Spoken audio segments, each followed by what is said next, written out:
Hello, friends. We're back again. It's May the 10th. It's Fightful Overbooked, and it's time to get in the weeds. I am at Joel Pearl, and of course, I'm back. Jeremy Lambert's here. Don't remind me that you're back, Joel. I've already got to look at you. Like, I got to hear you. You're just all giddy. I'm back. Ah, look at me, Joel Pearl. You miss me? Annoying. Did you miss me? Come on. There's a little bit of you that missed me. Come on. No, I thought I fired you. I go to Sean, and I'm like, can we fire Joel Pearl? And he's like, yes. I'm like, great. And then you're not here on Friday. You're not here on Monday. I'm like, great. It actually worked this time. And then here I am sitting backstage ready to do the show today. And then you show up. And I'm like, what are you doing? And you're like, I'm here to do the show. I just had off Monday and Friday. I'm like, no, you got fired. And you're like, no, I just took a couple of days off to like travel and stuff. I'm not fired. And so I've sent Sean a message. I was like, I thought Joel Pearl got fired. And Sean said, well, we had to bring him back to fill our Canadian quota. And I'm like, this is nonsense. I was going to curse, but it's 2 minutes into the show. I didn't want you to have to do any edits. I was like, this is nonsense, Sean. He's like, I'm sorry. Take it up with Jimmy Van. And I'm scared of Jimmy Van because he'll fire me. So I guess I just got to put up with you some more. Also, like, Jimmy and I were kind of boys, you know. You Canadians stick together. Like, bless you. You stick together. You can't win a Stanley Cup together, but you can be on these shows together. Fine. It's not like the Ducks won the number one pick in the draft, so that doesn't matter. I don't know. That's rigged. It's all rigged, Joel. Thank you. Oh my. Okay, this is one thing that I'm glad you and I can actually sit here and agree upon. I'm sitting with my family. We're eating dinner. It's our last night in Calgary, and we're watching the draft lottery. And I'm like, oh, the Ducks are actually in contention. And then I look over and I'm like, oh, so is Chicago. Yeah, they love that market. They want that market to thrive again. So they are absolutely going to gift the number one pick to the Chicago Blackhawks. Lo and behold, Jeremy Lambert, Chicago Blackhawks will pick number one in the NHL draft this year. You know, covering up sexual misconduct gets you far in life, apparently.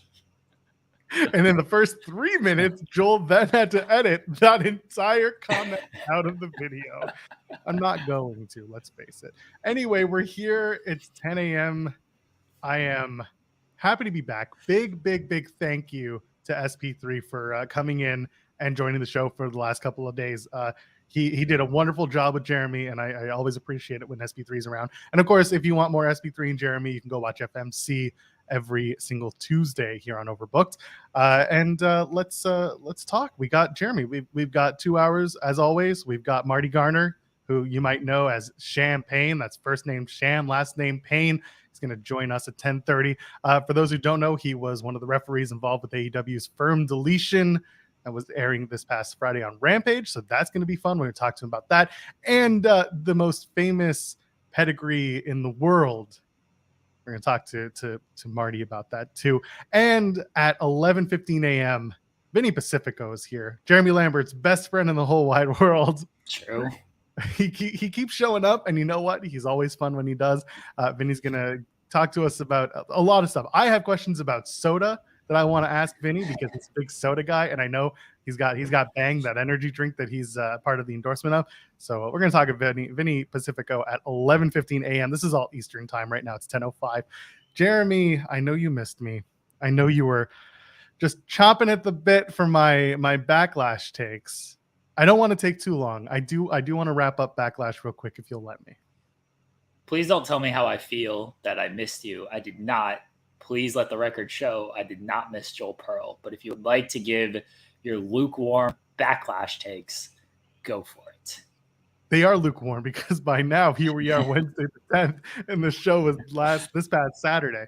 No, I really got to say, I really enjoyed the show. I got a chance to finally watch it yesterday when I, as I say, Bree-moded my way through the wrestling that I missed.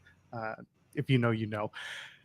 Man, that So the opening match of the Sky and Bianca Belair was fantastic. I'm not going to go any beat for beat. We're not a recap show, but I do just want to say that there's a lot of really fun stuff in this show. The Bad Bunny match you guys talked about on Monday, that was such a fun show, such a fun match. And listen, I called it overbooked nonsense, but in the best imaginable way. And Bad Bunny really took to this. I spent a little time thinking about Jeremy, and there are a lot of celebrities that come in. Some have longer term deals with WWE. Some just come in and do a one shot. One thing that Bad Bunny's really good at, other than just selling, is making you believe that he's there to be in the WWE quote unquote universe. And other people like, Logan Paul, this isn't a knock on him because he's had great matches. Logan kind of comes in and it's like he's promoting Logan Paul. What did you think about Bad Bunny in the WWE world versus, what we normally see from the celebrities? That's a good point. I never fully thought about that Bad Bunny comes in there and it just feels like he's part of the show, even though he's the most streamed artist in the world. Hey, Bad Bunny's here. He's going to take part in the street fight. He's going to do this. And Logan Paul, he comes in and talks a lot about Logan Paul and how much, how Logan Paul he is, how all these things he's done and things like that. That's a good point, Joel. Oh, you added something to the show. That's right. Yeah, I know. That's why we're here. But he did a great job. He sold his ass off. It was a fun match. Savio Vega showing up, not just behind, in the backstage, but then on camera in the arena, and watching Finn Balor, who's maybe 15 years younger than him, being like, "Oh, this guy, this old man," and I'm like, this would have been funnier if Dom was the guy saying this old man. But I guess there's an element of just pure comedy to Finn Balor and Savio Vega. Vega, who just did shots for MLW last year. Or at least 2 years ago, as far as I remember. He's been an active wrestler, but huge in Puerto Rico, and just a really fun moment, a really great match for Bad Bunny and for Damian Priest. Everyone looked good coming out of it. That was just what it was. Zelina Vega getting a huge pop and getting a huge opportunity, coming out in the Puerto Rican flag, having her folks there, having her family there. That was really great. And then really the only last thing I really want to touch on is the main event. I saw a lot of people, Jeremy, talking about, was Brock supposed to bleed? Oh, was this an accident? And of course, Fightful Select, we reported that it was supposed to happen this way. And in my brain, it was always, yeah, of course Brock was going to bleed. You're in Puerto Rico. This is you're in the world of the most blood you can give in a major market. People bleed in a Puerto Rico is known for Bruiser Brody having the most disgusting matches. Why wouldn't you pay homage to that? So to me, Cody and Brock probably went out and said, we have to do a classic heavyweight bout and do something that included blood. Main event, I get why people are saying no, and I know that Adrian Hernandez, you had him on talking about his experience at the show. So that notwithstanding, I just want to get your thoughts. Did you think that blood was inevitable for that match, or do you think that maybe people were really quick to just jump to the conclusion that it was accidental? What do you think? I thought that maybe someone would bleed. Cody likes to bleed regardless, and it makes sense that if Brock busted up Cody, you could work that into the match. I didn't fully think Brock was going to bleed. When it happened, they did a great job of making it look like it was an accident, because Brock gashed himself right on the turnbuckle. The camera stayed on him, so there was no time of him hey, let me fool around here and do all this. That was a straight up gash on his forehead there. I didn't think it was accidental, though, because Brock's smart enough to take that corner bump there, and if he didn't want to bust himself open on it, he wasn't going to bust himself open. So I thought it might have been a thing of Brock's just going to do this. Who's going to tell him no when he gets backstage? Who's going to say, hey, can't do that? But the fact that, they didn't stop the match, they showed the replays and everything, they like to cover that stuff up when it happens. The fact that it just continued in the way it continued made me okay, they were probably planning to do this, or again, Brock's just going to do it And nobody's going to be like, hey, let's stop the match, because then Brock's just going to go ape on them too. And we don't need that. So let's just go. Let's just let it continue. Let Brock do what he wants. We'll apologize later to everybody. Brock ain't going to apologize to anybody, and we'll continue on. And they showed something that they almost never show on TV, and that is after the match, after Cody's left, Brock's got the towel and he's kind of mopping himself up just to finish the show. And they don't normally do that. They don't normally show the blood coming off of the face. It was a really powerful visual. And again, it just harkened back to old school Puerto Rican main event wrestling. So for me, it felt like it was always the plan. It was always there, but it certainly told the tale the next night on Raw. I mean, let's talk about it. Brock Cody 2. They're going to be doing that most likely about Night Champions in Saudi Arabia. It feels like they're still doing the John Cena and The Rock story, this John Cena redemption story from 10 years ago. They didn't do 2 matches with Brock, but they certainly had a similar finish where John Cena overcame Brock after WrestleMania, and now Cody, after losing at WrestleMania, similarly to John Cena, goes over Brock in a bit of a fluke, and now we're going to do it again. What are your thoughts doing this match in Saudi Arabia? I mean, it feels like it's kind of there, but it's got to have some implications, right? You figured Brock and Cody were going to be part of the Saudi shows because they're 2 big stars. They command a lot of money, so why wouldn't they be part of it? After the way it finished on Saturday at Backlash, it makes sense that Brock would want that rematch, because Cody pinned him off of the Kimura, which is a good finish. I'm not saying like I disliked the finish of it. I don't think Cody like running away afterwards was the best thing in the world. I kind of just wish like he got the pin and then Brock just whooped his ass some more. And then like, oh, gee, Brock is just so mad that he got caught like that. He's just going to continue to beat up Cody. I think that would have been a little bit better. Cody running away, like, got one. Let me get out of here. And then that being it, it's like, oh, okay, cool, Cody. Stick around. Fight like a man. Take that ass whooping like a man, Cody. But it makes sense that they're going to do a rematch in Saudi Arabia. It feels like Brock wins that. I don't know if Brock's losing 2 straight. And then you set up a 3rd match in a cage, in a cell, potentially. I mean, that's huge for London. If you do that in the UK for Money in the Bank, it takes both of those men out of the Money in the Bank match. I can tell you now, I don't think Cody Rhodes is winning Money in the Bank. I have another name in mind we could talk about in a minute, but that's kind of where my brain is. Yeah, you do Hell in a Cell, or you do a big cage match. I don't think you do, maybe not Hell in a Cell, because we just did Cody and Seth. Granted, like that was, that was last year ago. It was a year ago, but the annual Hell in a Cell Cody match, that's what it's going to be. They just did Hell in a Cell with Finn and Edge, which existed and was certainly a Hell in a Cell match. Do a fight pit. Get Cody in the fight pit. He's got the amateur wrestling background. Get him in there. I don't hate it.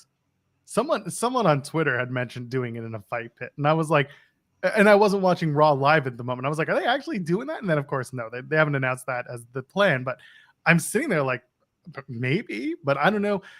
I don't know how you do it, and I don't know how you level it up, because it feels like that's a match where, I don't know, they brought in DC. They brought in Daniel Cormier last time, and that didn't really work so well.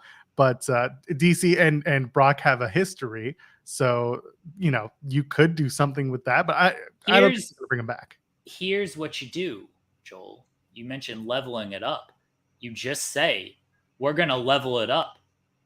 You say it 100 times. We're going to level up the fight pit. We're all about leveling this thing up. You think this is just the fight pit? It's the international fight pit, because it's in London.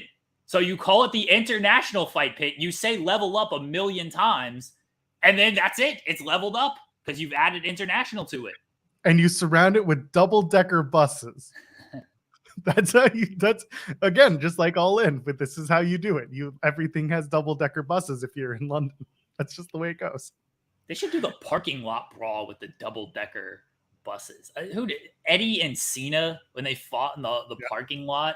Of course, is the big one in AEW with Best Friends, Santana and Ortiz, but Eddie and Cena is the last one I remember on WWE. The NXT, they did one with someone who is no longer named and Adam Cole Bebe. Oh, right. Yeah. It wasn't very Completely good. wiped that. Yeah, Yeah, it completely wasn't wiped very that from my memory. I don't remember that at all. WCW did the Junkyard match, Yeah. which ruled. That was so, and like everybody got injured, which unfortunately, but that was so absurd when they did that. They went to like an actual junkyard to do this nonsense. I see that chat's talking about NXT Level Up, and Ryan Lambert saying surround it with NXT talent that are on Level Up. That's how you level it up. Everyone wins, right? No, that's called Raw Underground, when you surround it with talent that no one has heard of, just sitting there banging the mat and everything. I don't want to say no one has heard of, but who hasn't been on TV in a prominent role or anything. And they're banging the mat. It did. It gave us Dabo Kato ripping dicks, and then they, unfortunately did what they did with him. Turned him into... Is he on TV again? He came back for like the NXT match, and then I don't know if he's been back on TV. I haven't seen him unless he was on last night's NXT. I haven't watched it yet. I'm a little bit behind. No, but I actually watched NXT last night, and he was not there. There you go. Either way, that's what you want. They're bringing back Raw Underground just to have Dabo Kato rip dicks again. The Dick Ripper is such a good like gimmick too. Dick Rip Jones over here. That's what happens if he goes over. Dabo the Dick Ripper. I still call him Yabba Dabba Kato because that's the only way I could get him over. That's the way. Jeff Hawkins in the chat saying Commander as is.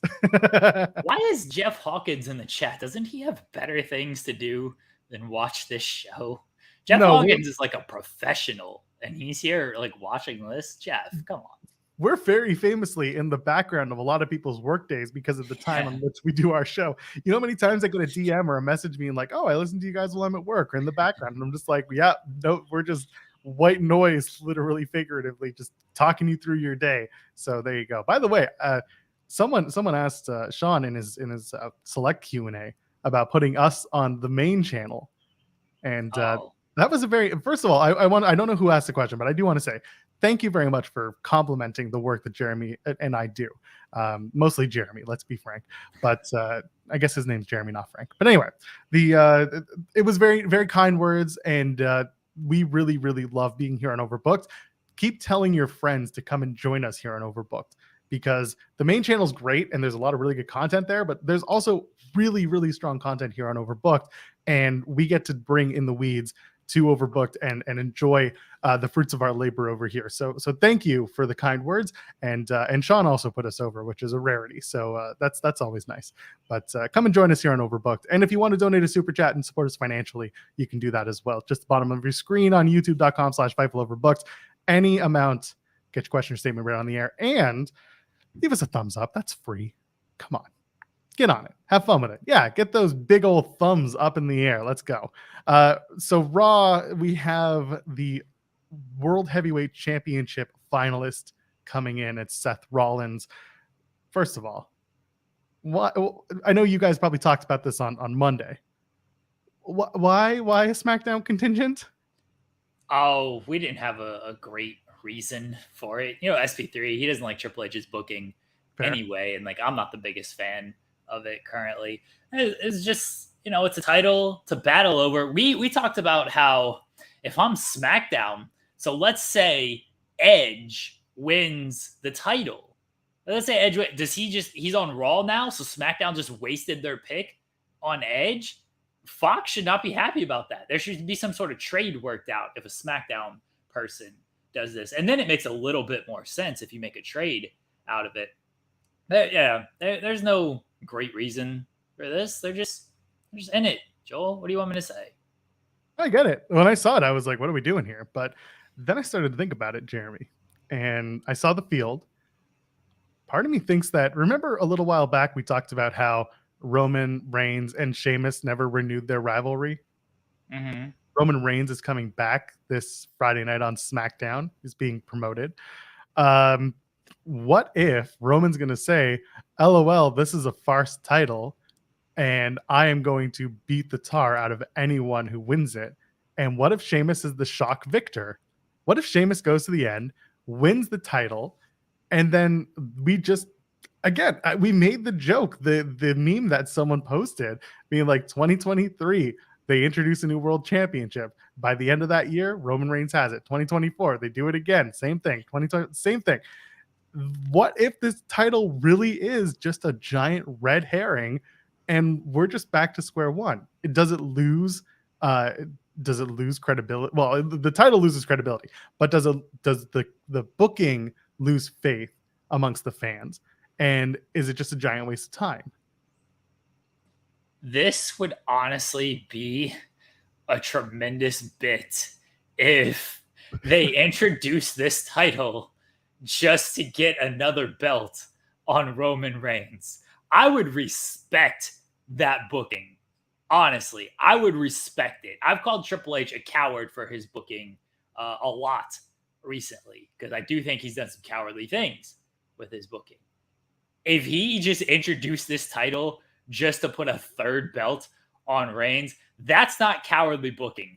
That is fantastic bit booking, and I would love it. It's cowardly booking to introduce the title and then, okay, now we got a champion on Raw. Here's Seth Rollins, and he's just going to continue on and defend this title because we need a title because we have no idea how to get the belts off of Roman Reigns, and we're too scared to pull the trigger on a Roman Reigns title loss. That's cowardly booking.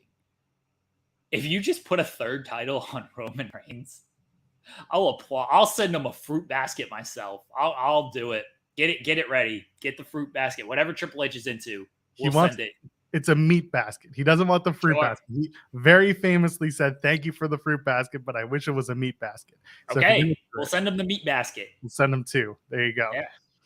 Yeah. So there is a certain feeling that you could go that route. And again, this all started with Triple H coming out and being like, LOL, this guy sucks, so this guy doesn't suck. He's basically said, LOL, this guy doesn't come around to work anymore. So because he sucks so bad in kayfabe, we're making a new title.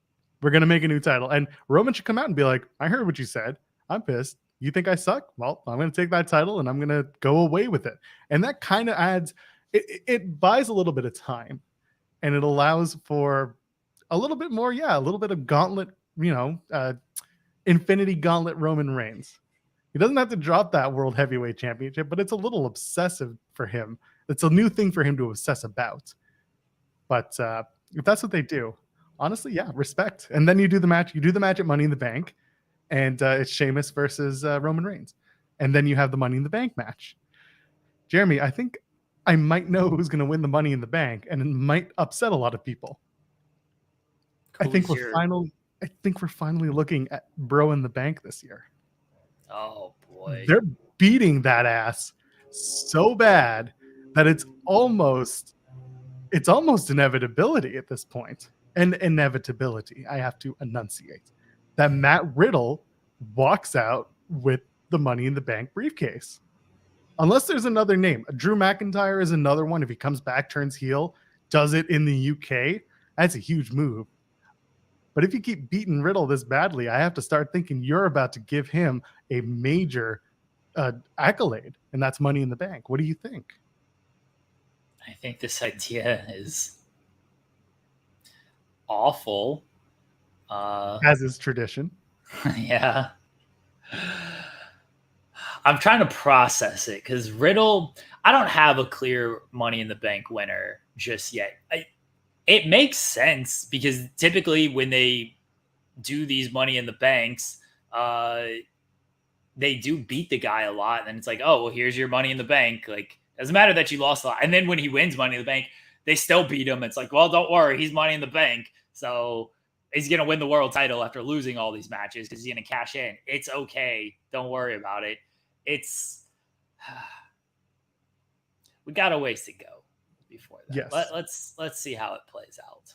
Let's let it play out. Yeah. Until then, I think maybe we're ready. Our first guest is about to arrive. Do you want to give a little introduction as we get ready for this? Oh, you're the intro man. You introduce him, Joel Pearl. What do I pay you for? Well, they pay me? Yeah, I guess they do pay me. That's a bit we're gonna drop. Ladies and gentlemen, fresh off of his very Firm Deletion appearance. First name Sham, last name Payne, a man you should know.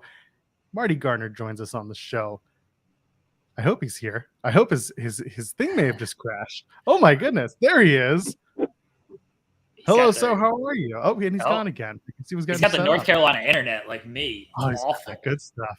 Wow, so there you go. I blew the load. That's how we started. This is really a great start to our show. I can listen until he's back, and then Jeremy's going to do the actual intro, because it only works when you do it, by the way. It only works when you do the intro. I guess. Because otherwise, when I do it, people just kind of leave, and they're like, who the hell was that guy?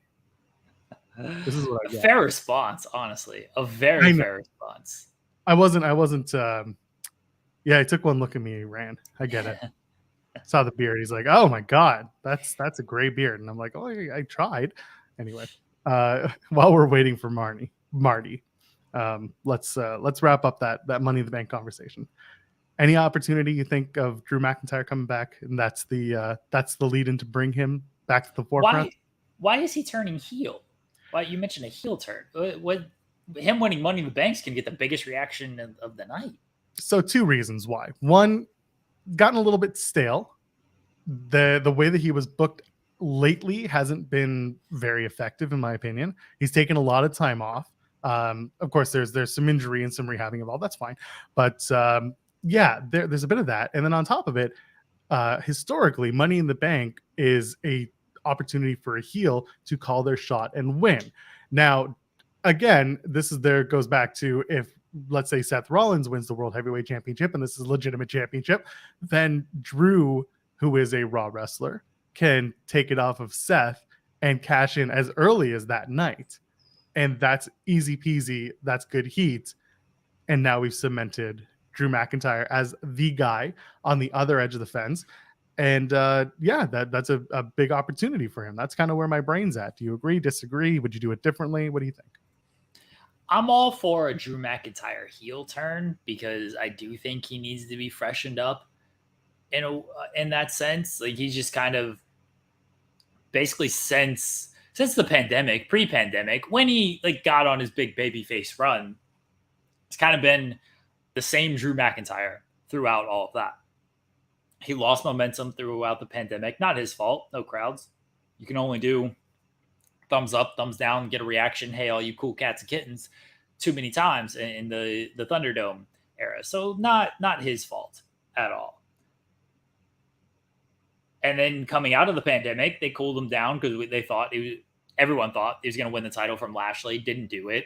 It's kind of filtered through various feuds.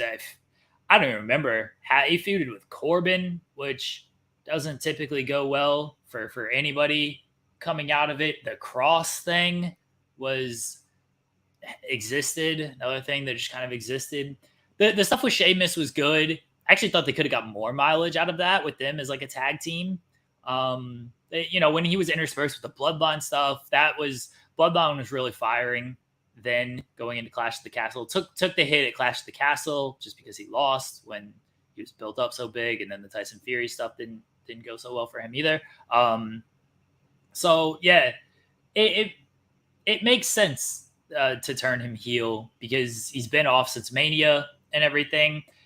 I'm not mad at that. Cashing in on Seth Rollins, who's pretty much the biggest baby. I get Cody is the bigger baby face, but that makes sense as well. I could see it. I'm not mad at Drew McIntyre turning heel. It would be nice. And again, you do it in the UK, that gets a bigger reaction too. Yeah. I know that he's Scottish, but he's gonna get cheered if he cashes in the UK though. I don't know if he's gonna get a full heel there. So maybe you don't have him cash in the same night, but you have him turn going into it or turn coming out of it. Either way, you can do a quick show up, have a big baby face moment and then let him turn. Or, again, I think the money for him is as a heel, and I think that there is money in him as, Money in the Bank. I said money a lot. All right, let's go. Let me do a proper intro on you this time. And here, Joel Pearl, so he doesn't immediately leave because he's afraid to speak to you. You saw him on the Firm Deletion. He was the referee for the match. First name Sham, last name Payne. He is an Omega legend, my mind, Omega, one of the greatest companies in the world because it's based out of North Carolina, this greatest state in the world. He is Marty Garner. Marty, how you doing, buddy? What's up, guys? How you doing? Good. We appreciate you joining us today.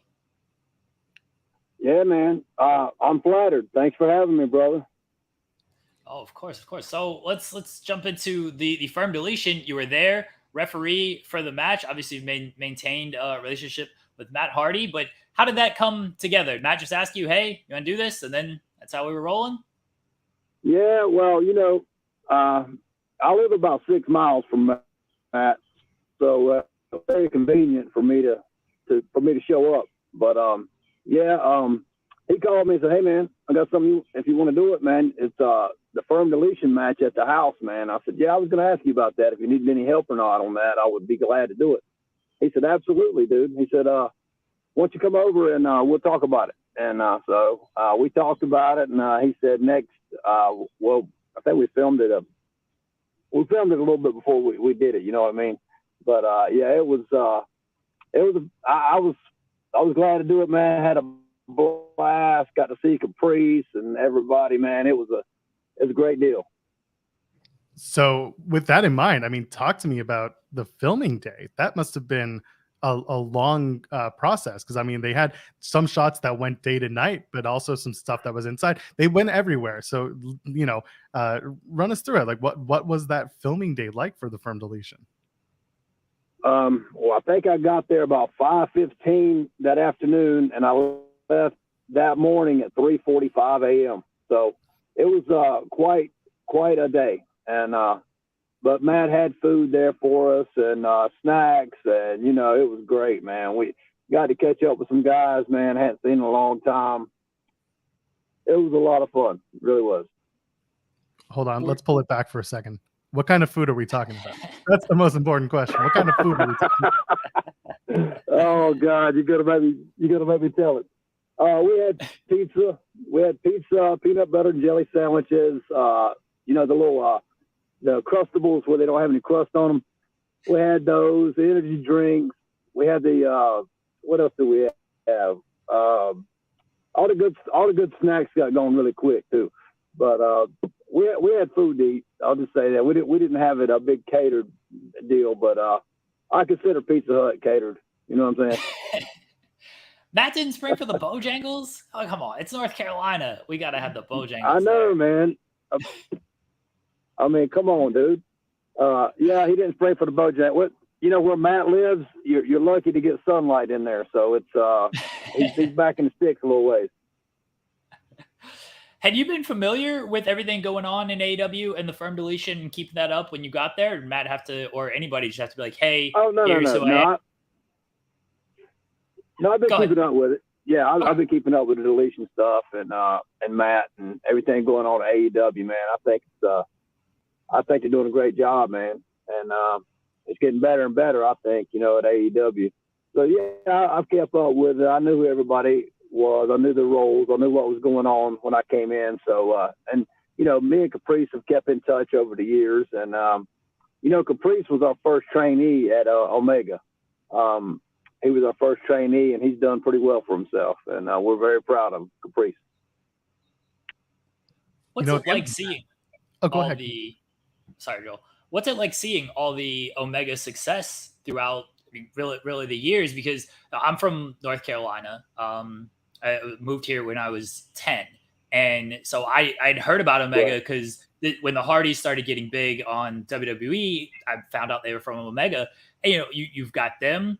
You mentioned Caprice. You've done things like Omega's had a lot of success. Like, what's it like seeing the success of these people? Yeah, it's crazy, man. Well, we have, you got Matt and Jeff. You have Caprice Coleman, our first trainee. You had Jason Arndt, who was Joey Abs at WWE. You had Shane Helms, who was the Hurricane. You have we had Steve Carino there. We had C.W. Anderson there in the beginning. We had Shannon Moore. It's unreal, And I went on, me and Mike. The Dumps, if you ever heard of the Dumps, I was a part of the Dumps when they first started, and we went to ECW for a little while. And you know, they didn't last at WWE, but, you know, we've had a lot of success. Let's see, Joy Matthews, Christian York, and all those guys, man. We had all those guys at Omega. And it's just unbelievable, man. I don't think it will ever be done again. You know, not bragging, but, you know, I also got to go to work for The Rock for a while. I was The Rock's personal assistant for a while, and I got to work on a few movies, and it was just unreal, man. And when that stuff was happening to me when I was working for The Rock, I'm on a private jet, and I'm thinking, this can't be happening to me. I'm from Vamp, North Carolina. This is not, you know, I'd have never imagined, you know what I mean? And but it's been a good ride, man. We've all had a good time getting there, and it's just, I'm so proud of everybody, man. You know, to see everybody's success, and especially Matt, you know, too, because Matt is a workhorse. Matt never quits, man. He's on every social media avenue he could be on, man. You name it, if it's out, he's on it. So he's a workhorse. He stayed relevant for 30 years, and it's just good to see that everybody's worked so hard and they've gotten, you know, a lot of success out of it.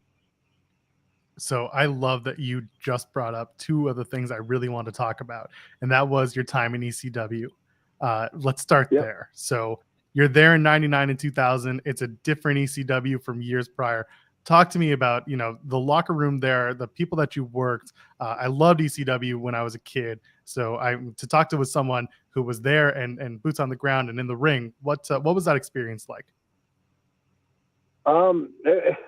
At the first tryout we had, man, we had a tryout match. We'd sent in a video that we had done, me and Mike and Murray, my girlfriend. One of us, Mike was jacked up, Murray was bowed up, I was pucked up, and she was made up. And so we were some country hicks. We made this big video and sent it to ECW and didn't have a lick of wrestling on it, not a lick. And Tommy Dreamer told us after we got there for the tryout, he said, man, we watched that thing 7 times in the locker room that night, man, when we got it. He said, man, it was awesome. He said, all the boys were popping, man. He said, you didn't have one lick of wrestling on it. He said, but it was so good. And so our first tryout, we were there, and some young kid, he was supposed to be the strongest teenager in America or something. He's trying out for a match, and he's talking junk to New Jack while he's trying out. I mean, he's just, you know, just getting in character and just talking junk to him. New Jack gets up and punches this dude in the face. Then goes in the locker room and fights the dude again. I'm like, what are they doing? And I was like, I don't know if I want to work here or not. You know what I mean? Because it was just, it was kind of crazy. But he offended New Jack, and New Jack didn't like it. And, you know, one thing led to another. He beat the boy down. And I just thought that was, you know, off top, I thought that was the wrong thing to do. The boy was just trying to impress everybody and you know, talk a little noise to the crowd, you know, as he's trying out. And but didn't work out. He didn't get hired. But yeah, it was a wild locker room, man. It was fun, no doubt. Nova, he took me under his wing, man. Nova was a super cool guy, man.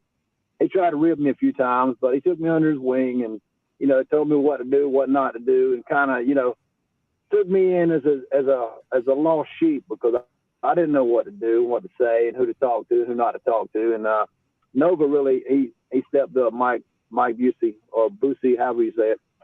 But he really stepped up and helped me out. But it was a fun time, man. I can't deny we didn't have a lot of fun there.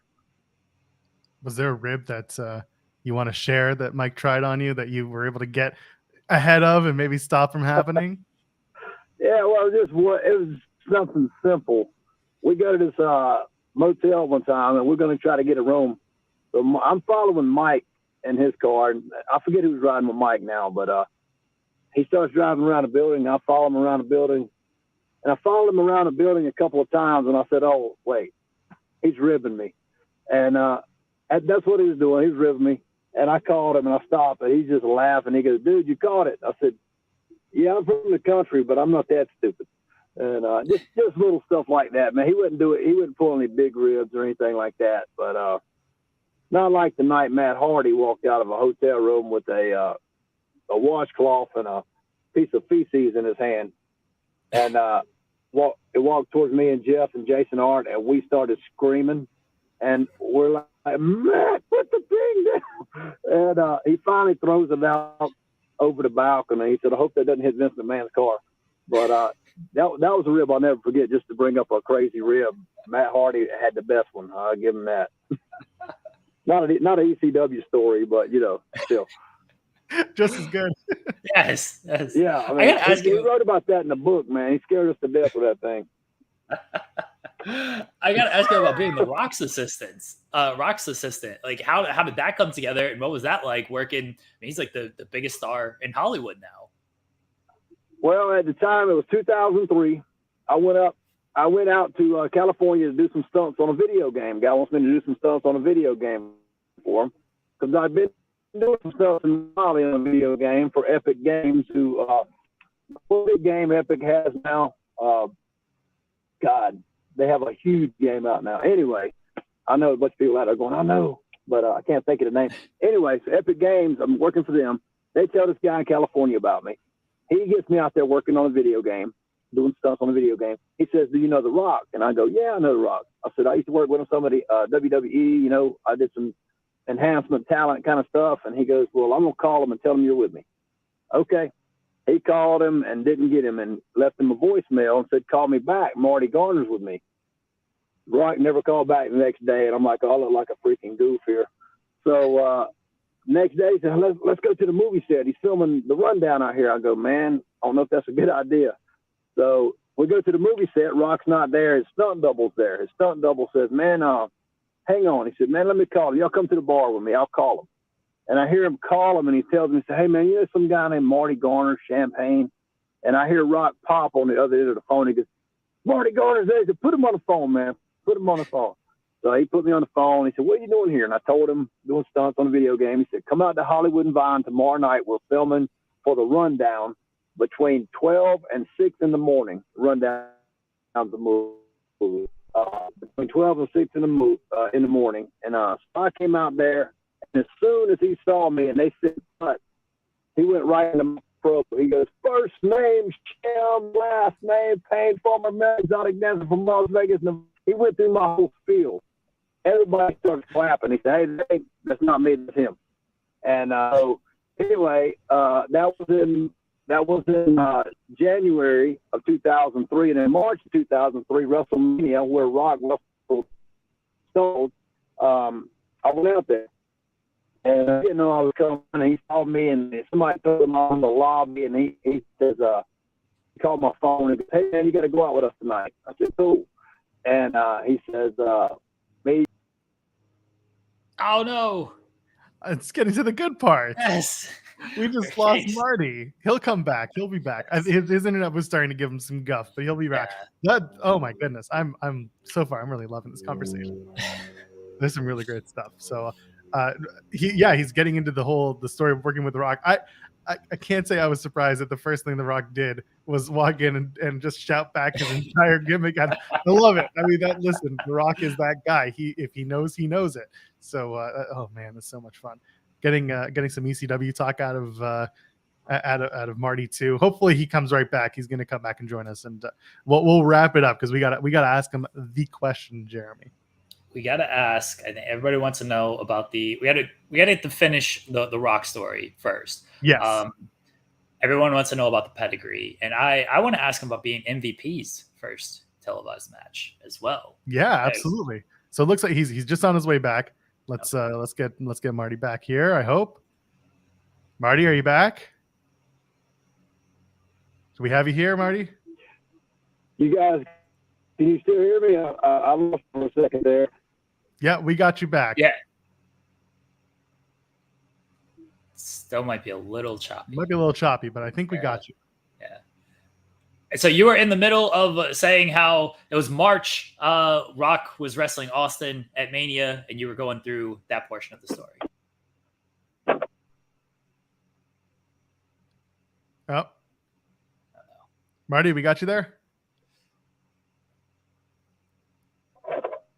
I don't know if you can hear us. Yes, I don't know if he can hear us. Oh, riveting. Okay. I know. Try that again. It's riveting content that we're working on. Yeah. Yes. We're getting there. Once he's back, we'll be back on it because we do have to hit the finish. You're right, to that Rock story. Yeah, this is what happens when you try to do a live show and not everyone has the ability to be in the comfort of a very strong Wi-Fi area at the time. It happens. It is what Yeah. it is. I just spent 5 days in non-Wi-Fi areas, and that was fun, Jeremy. Let me tell you, Calgary, the bastion of internet that it isn't. Staying at the travel lodge where the internet goes about one megabit per second. Yeah, We do have, hotel Wi-Fi is going to be bad regardless. Like hotel, it doesn't matter. You could stay in like a nice hotel and you're still going to get awful Wi-Fi. that's true. I try to book a place that either has an Ethernet jack or at least doesn't have awful Wi-Fi. But yeah, we'll see how that goes. Jeremy, because you have the good the good juju, as they say, I'll let you bring Marty back when he's ready and good to go. Seems like he's slowly popping back in. Let's hope that this works this time. Yeah, Let's a little concerned that it just says device is not connected. He might just be reset, like re-entering the video and audio options. Right. Well, hopefully that's what it is. Because as Marty, if you can hear us right now, it just says device is not connected. I don't fully know what that means, and hopefully we get the settings correctly so we can bring him back on here in a second. He's gonna roll up and be like in a full like streamer setup when he comes back. Just be like, oh, I'm back. Everything's great, guys. I got fiber internet now. We're good to go. Popped off again. Let's see what happens. Yeah. But yeah, I mean, listen, could you imagine going to film a movie from 12 a.m. to 6 a.m.? Like that's the start of your day. I can't imagine that feeling. I mean, those are my hours, Joel. It's the time that I'm up all one. I don't sleep.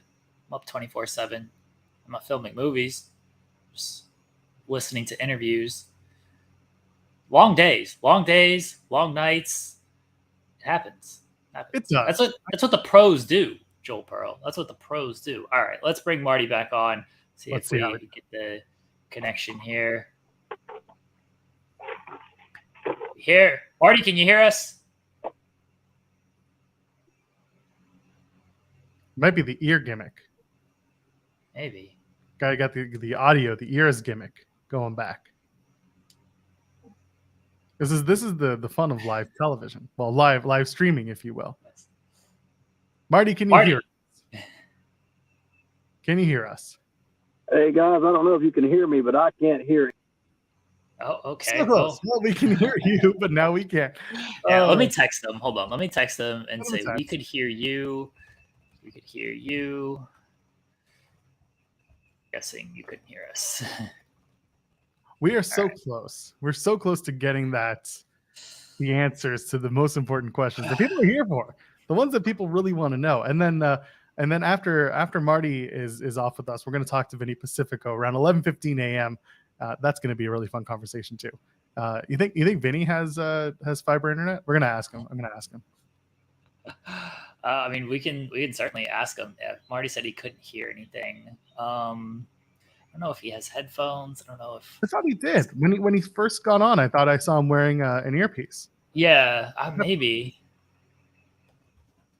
We're gonna find out. We're gonna figure out.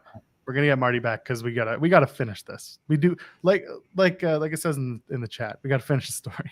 Yes, we do. We'll try to get the finish of the Rock story, and then we'll get the pedigree story. If we don't have time for the MVP story, that's okay. Yeah, I mean, I'd love to hear the MVP story as well, but we can only do what the internet allows us to do. Yeah. I'm not trying to. We don't need to keep going back and forth with this connection here and trying to get everything we can out of it when we're just having so many connection issues, unfortunately. I meant to follow up with Marty. What do you think? What pizza toppings do you think they had at the Hardy compound? Just cheese. Wow. Yeah. The kids are very picky eaters too, so it's just cheese. And they got Pizza Hut pizza, not Domino's. I guess Pizza Hut's the real deal down there. That's what I don't know. You get a Canadian pizza. You get some bacon, some pepperoni, some mushroom. Buddy, you're eating good for a week. I love having bacon on my pizza. When we have pizza now, it's usually just cheese or cheese and pepperoni. We don't go all out with the toppings. Do you like kids bacon? just Kids just like the cheese. Kids Do you just like like the cheese. bacon crumble or do you like bacon strips on your pizza? I'm fine with either. I'm taking bacon on anything. No pineapple though. I don't mind pineapple on pizza. Not gonna lie. I can't say like I've had it a lot, but I'm also saying I don't mind it. Okay, I get it. For me, I'm not a big pineapple on pizza guy. Or, you know what? Sun-dried tomatoes are not something I really enjoy on my pizza. Sun-dried tomatoes. See, I don't like tomatoes. Period. So That makes sense. yeah. All right. Let's try Marty here once again. Let's see if he can hear us. Let's see if we can hear him. We know we can hear him. It's a matter of him hearing us. The hardest part. Yeah. Now we're not getting video or anything. You just A black screen. A black screen does not give me a lot of. It doesn't give me a lot of faith, Jeremy Lambert. No, I'm fine if we can get audio. That's true. If he turns off his camera, then maybe we can just stick to the audio and we can. Yeah, let me. You know what? Let me suggest that to him. All right, I'm gonna. I don't know if I can. There we go. Just kick him out. Because that might be the best way to do it. Yeah. We're gonna find out. Chat, do you like pineapple on your pizza? I see some people. Right now we're kind of half and half. Got to have it. No pineapple for me. You know, I get it. Listen, just like wrestling, it's all subjective. It's all about taste. It's all about Roman Reigns having the world heavyweight championship to go along with the other two that he won. If it happens, by the way, I didn't get to tell you. Did I not tell you that Seth Rollins was going to beat Omos with the giant top rope stomp? Did I not tell you on this very show that this is how it would fit, how it would play out? Congratulations, Joel Pearl. Congratulations. Thank you. I see jalapeno and pineapple in the chat. Is that I can't do jalapenos. How do you feel after that? That's a very confusing combination. Yeah. Can't do that on pizza. I go like just all right. We have Marty, no video. I told him to turn the video off, and let's see if we can just do audio here. Marty, can you hear us? Can you guys hear me?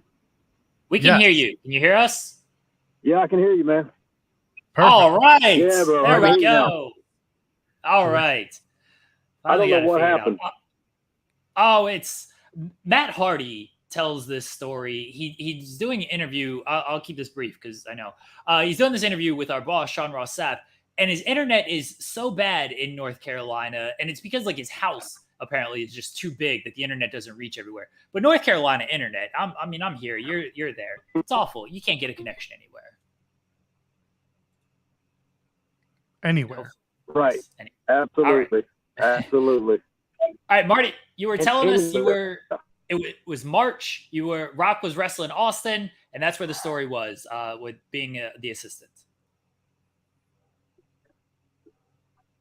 Yeah. So we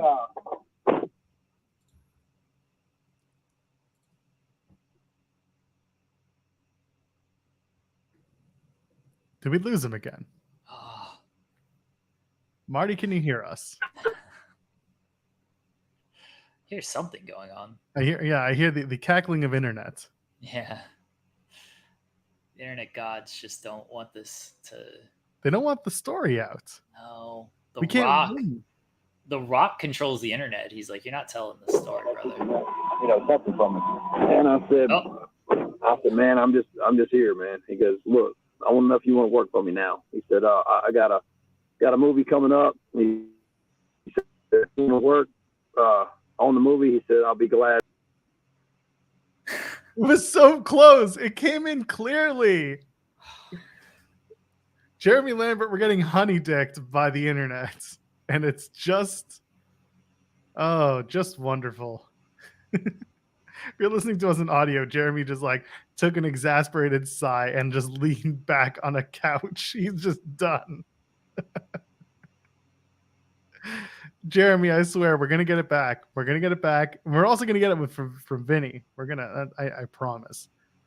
And then Drew McIntyre is gonna win Money in the Bank. And then he's gonna beat Roman Reigns. He's gonna finish the story.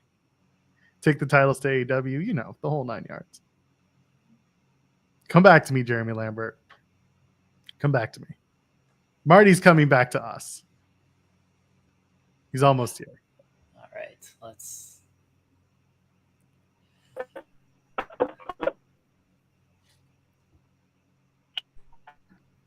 I hear the cackling of internet again.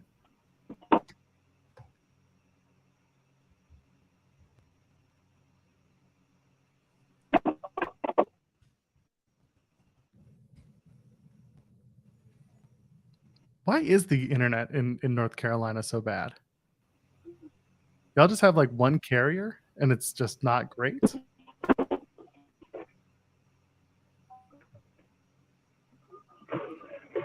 Marty, can you hear us?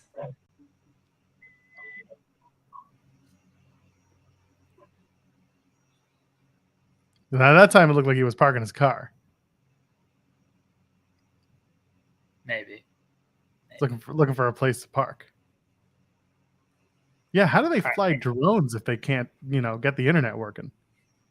Let's give it a minute. Let it load up. The dead air filling is probably my most favorite part, by the way. Just gotta think up all this stuff on the fly. Really, the fun is I'm gonna cut out so much of this from the audio. You thought swearing was the problem, Jeremy? No. This is where I get to shine. The edits will be seamless. You'll have no idea. The internet said that's not going to work for me, brother. Yeah, that's True. That's how it's feeling. Send us super chats to make us feel better, please. Joel, you try to bring them on. Let's see what I'm happens. I'm waiting until I see movement. Yeah, from the video before I do anything. So once I see the video move, I will leave it until then. I'm more convinced than ever that people are really just putting us on in the background of their workday because I have seen our number climb more than fall. So clearly we're okay. And we're filling it right. Thank you. Yeah, he came and went again. I'm sorry, everybody. It happens. I'm sorry. We are going to get there. Whether we get the interview or not, we're still here. We're still going to talk. We have plenty to talk about, Jeremy. What do you want to talk about, Joel? You want to talk about Becky Lynch coming back and punching Trish Stratus in the face? Like, I'm not going to lie to our audience, Joel. I know we're a wrestling show and everything, but I'm not going to sit here and pretend that I'm thrilled with all of this. I think everyone sees in my face. Marty just says, I know you're past your time. Thank you for having me. That's. I'll tell him, like, if you can make it work, we got time. If he's available later, we can do a recorded session with him. Finish up the few stories we've got. Yeah. Trying to give some alternatives because I know Marty seems to be on the road or at least out in his car. So, if we can get it, then we're good. It happens. We can't control the internet of the people or the people we bring in. Remember Josh Bishop? Man, that was a fun start to that interview. Luckily, it popped up again. He was able to give us more and give us a lot. So, it's that North Carolina internet.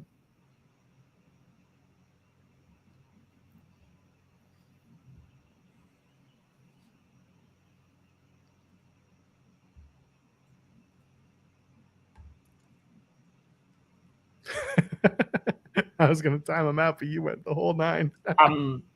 You're done. I get it. Listen, well, let's reset. It sucks. Marty was in the middle of a very, very fun story about working with The Rock, and we were going to talk to him about that pedigree from Triple H back in '96.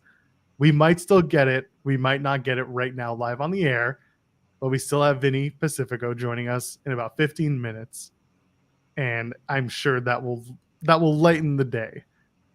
Because Jeremy, I get it. I totally like. It's not fun when the plans fall through.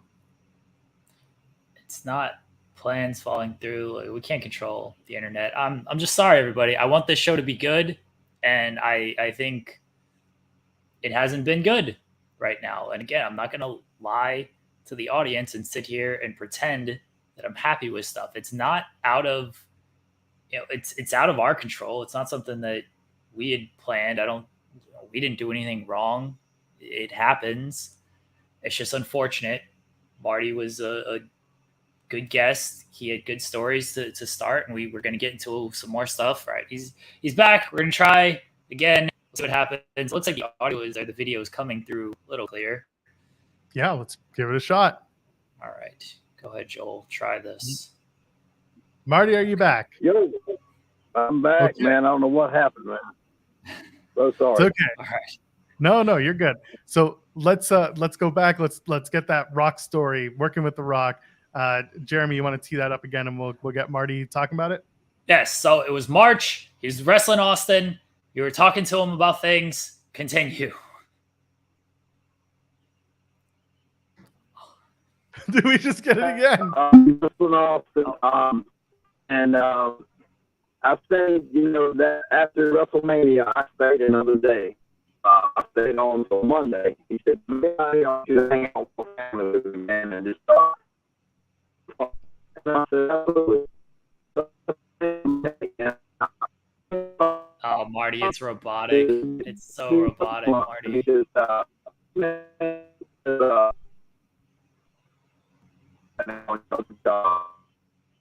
All right, yeah. Just I don't want to try anymore. I don't. I'm just That's gonna fine. get more. Yeah. We don't I'm need just to gonna try tell it. him.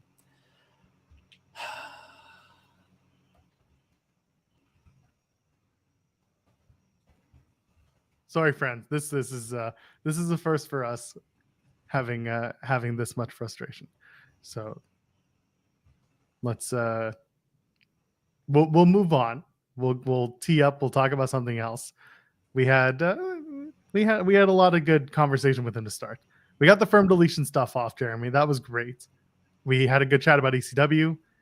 I think listen, we halfway through it sucked what happened, but listen, the show's been actually quite good. I've been quite enjoying myself because we've had a lot of good chat so far, and yeah, this is content. So here we are. Is it because I'm here and not SP3? I get it. No, this just sucks, Joel. Like I'm course it not does. going to lie and act like, hey, this is great and everything. Like I've had a long couple of weeks. I'm not in a great place. I want this show to be good, and it's not good. It's not our fault. I'm not blaming. I'm trying not to be too hard on myself, but I'm sorry, everybody. I'm sorry. That's all I can say. I'm sorry. I think we've been having a busy couple of weeks, both of us, and in a lot of different ways. Yeah, listen, when an interview doesn't go well, or when a show's not going great, we still try to pull up. We still try to do as best as we can, and we're in the middle of that. Vinny Pacifico is going to join us in about 10 minutes. Vinny is great. He'll I need an energy drink or something, and then maybe I'll get back on track and feel better about things. I feel bad. I feel bad for the audience. I feel bad for the audience more than anything because this is a good, I thought we were having a good interview, and I was really excited to get Marty on, and things are going well, and I don't know. I got a lot of thoughts, Joel, but Yeah, I got it. Listen, it's disappointing. It's just it. Yeah. Yeah, and we got Ryan in the chat saying it was interesting. We can't be responsible for internet issues, and I get it. And we're talking about that too. And sometimes when a show kind of goes off the rails and we're trying to get them back, it's a little disheartening for sure. It's a lot disheartening because there's a lot that we want to ask about. But at the same time, hopefully you guys enjoyed the first little bit that we had with Marty Garner. If we can keep it up again and we can get him back, we will. Maybe he'll surprise us and have like this incredible home internet, or maybe not. Who knows? He's in the car, so either way, we can't really do much about that. Vinny will be with us about 10 minutes. We'll have a lot to say. He's going to bring us some energy drinks, or at least bring some for himself, and we are going to do our best. Jeremy, would you like to get an energy drink, and I will vamp for a few minutes? No, I don't have any energy drinks here. I've had my coffee. I have Dr. Pepper here, which There you go. I know you and Vinny are gonna talk about soda. Hell yeah. Should be good. Oh yeah, I don't have an energy drink here. You want to get yourself a Dr. Pepper? No, I want to sit here and brood, Jeremy. That's my new headline. Now let me change this. I'm officially brood, Jeremy. I love it. Yes. All you gotta do is just you put it in the title, and that's what makes it happen. You don't need to use. I don't need the music. I don't need anybody else there. But I'm just brood, Jeremy. Now, if you're in the brood, do you spit the blood? Or do you spit Dr. Pepper? No, I'll spit blood. Someone's asking about Connor Bedard. Will he be a top 2 Connor of all time? Oh, there's Conor McDavid, Conor McGregor. He's done well, but Conor McGregor's 1 in, so I guess that's a little bit different. Yeah, who can forget hockey player Conor McGregor? He's just like top 2 Connor of all time in hockey. I know. I'm just playing around. Yeah, Ryan likes brood Jeremy, but doesn't like brooding Jeremy. But that's just the way it goes sometimes. I don't like brooding Jeremy either. Talk to me. Okay, you've interviewed Vinny before. I have not. What am I getting into here with Vinny Pacifico? He's a good guy. He's got energy. He's definitely got energy. He's got good stories. He loves his candles. I'm sure we'll talk to him about candles and things of that nature. That'll probably be my first question. Like, what new candles do you have? We can just do the whole interview. I'll ask him about candles, and he'll show his candles off for 20, 30 minutes, and that'll be the whole interview. That sounds like a good interview. What about hold on. Okay, so yeah. So we got Vinny in about a few minutes. What the hell happened with Matt Brannigan, and why the hell wasn't I there? And also, follow-up question, have you subscribed to his OnlyFans yet? I have not subscribed to his OnlyFans. I got him. So here's an update on the story who watched on Monday when we talked to Matt Brannigan. So at the end of the interview, I asked, like, what's a good thing about Ohio? And, because Ohio's terrible. Very much so. Famously terrible. And he's like, there's this bar called DKFX. And, it's like good food, weird people, but I like the vibe. And they got like video games and pinball machines and arcade machines and things like that. It's in a small town. I forget the name of the town. The wife will text me here in a second. Tell me the town. I think it might be in Dayton. And he's like, I like this bar, DKFX. Immediately, the wife, can you, James Jones, send me a link to that if that's true? Like what radio station that is, please? Immediately the wife texts me and was like, I know that bar. I know the owner of that bar. Like that's my friend. And so I mentioned it on air. And then in a follow-up to all of this, apparently they're using that clip on their social media. So if you go to like the DKFX social media, maybe their Facebook or their Twitter, I don't know where it's going to be. I don't know when it's going to be up. They're apparently going to like use that clip. And I told Matt, I was like, next time you go there, get a drink. Say you know this person. Ask them about this person. Go get yourself a drink. Go get yourself a couple of drinks. Like, oh, that's awesome. So a small world moment with Matt Brannigan. The overall interview was great. He was fantastic. He was in his robe. He had his coffee mug. It's unfortunate that New Wave closed down, and so he's not going to get the match with Nick Aldis that was scheduled for this weekend. That's really unfortunate because I was looking forward to that. And New Wave, from what I know, has done good stuff, and they try to put on good matches and matches you wouldn't really think of. So it's unfortunate that happened, and we're not going to get that match. But everybody go back and watch the interview with Matt Brannigan because that was fantastic. Yeah, I look forward to the stories that he's going to tell about getting some free drinks at the bar, and of course, everyone's socials will be running it. So there we go. There you go. The DC area is the interview. Yeah, Louis saying OnlyFans is a scam. Not a single picture of a fan on any page. I'm sure there's a fan page out there, a page of fans. I'm sure it exists, and I'm sure it's marvelous. How much do you think it costs? Like, is it a $5 tier? Is it a $30 a month tier? Like, are these industrial fans?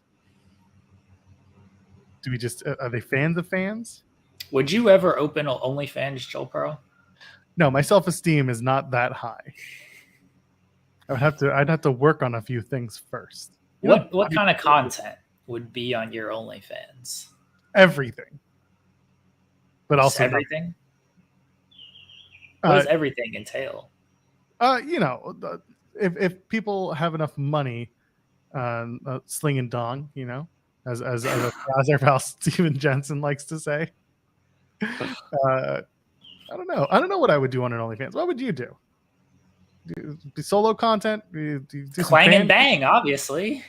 What are you banging though? The clang? What are you banging? You're welcome. This conversation has taken the best possible route. Yeah. By the way, they're being asked in the chat. Did you talk to Matt about being Zap Brannigan? No, no. That would have been good, but no. I would have asked him about Brannigan's Law. Yeah. Did not, unfortunately. Sorry about that, everybody. It's okay. It's a lot like Brannigan's Love. It's hard and fast. I love the birds chirping in the background. It just adds to the calm sereneness. Yeah. I will bring this up because it was in the chat and I just saw I did see the tweet. I'm sorry to bring it down, but I do have to mention this. For those who do listen to Going in Raw, that's Steven Larson's show.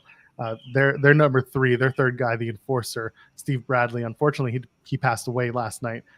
He had been in hospital for a little bit, and it sucks. We send our love to Steve's family, to everyone who was a fan of the show and a fan of Steve's, and we just send our love because it's shit.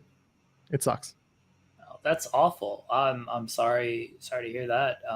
Steven Larson has always been. I can't say I've had like interactions with them outside of just quick exchange of pleasantries, but when we did Twitch all the time, they were very kind about sending people our way when we were on Twitch, and from everything I've heard about them, just great guys, and everyone really loved the reviews and stuff. And that sucks. I'm sorry to them, and I hope anything we can do, let us know, because it always sucks to lose just one in our little community, because despite what people may say, we most of us are friendly and kind, and we all support each other, and so to lose one in our community is very unfortunate. So RIP Enforcer. Big hockey fan too. Well, now I feel worse. I know. I wanted to put it out there because I know that's something you and I share sometimes, as a mutual love of the National Hockey League. I mean, me not so much in the last few years, but here we are. We're live on Twitch right now, by the way, over at twitch.tv/Fightful Gaming. Do we still game? Not as much, but we would like to start doing more. We say that every time, and then stuff gets busy. WrestleMania comes up, and then a big AEW pay-per-view, and then someone throws a punch behind the scenes, and then it's not even that. Again, I'm gonna peel back the curtain, be honest with our audience when it comes to this stuff. Is like, would I like gaming more? Yes, I enjoy it. I was doing it like at least once a week, sometimes twice a week to start the year. And I was having fun with it. It was a nice little break from things. And that's really what it came down to, is like I kind of used it as a break. And then I got the idea for this show.